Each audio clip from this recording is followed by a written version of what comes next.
વિરમગામના સ્થાનિક પ્રશ્નો બાબતે હાર્દિક પટેલનો રાજ્યના મુખ્યમંત્રીને સણસણતો એક પત્ર લખ્યો છે। એ પત્રમાં વિરમગામમાં ઉભરાતી ગટરનો એ મામલો છે કે જેને લઈને ધારાસભ્યએ મુખ્યમંત્રીને પત્ર લખ્યો છે।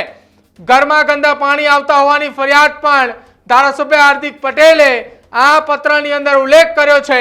સમસ્યાનું નિરાકરણ નહીં આવે તો હાર્દિક પટેલની ચીમકી છે કે આગામી સમયની અંદર હું ઉપવાસ આંદોલન પણ ઉતરીશ।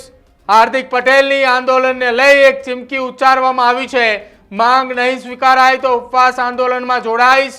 આ પ્રકારની ચીમકી ધારાસભ્ય હાર્દિક પટેલે રાજ્યના મુખ્યમંત્રી ભૂપેન્દ્ર પટેલને પત્ર લખતા આ ચીમકી ઉચ્ચારતા હાલ ચર્ચાનો વિષય બન્યો છે કે શું હકીકતમાં વિરમગામની અંદર આ પ્રકારની પરિસ્થિતિ છે।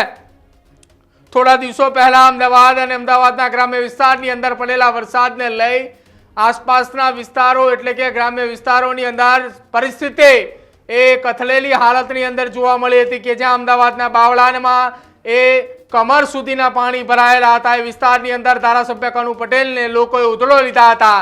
એ જ વખતે હવે વિરમગામ શહેરમાં ઉભરાતી ગટર તેમજ ઘરમાં આવતા ગંદા પાણીનું કાયમી નિરાકરણ કરવા માટે રાજ્યના મુખ્યમંત્રીને પત્ર લખ્યો છે।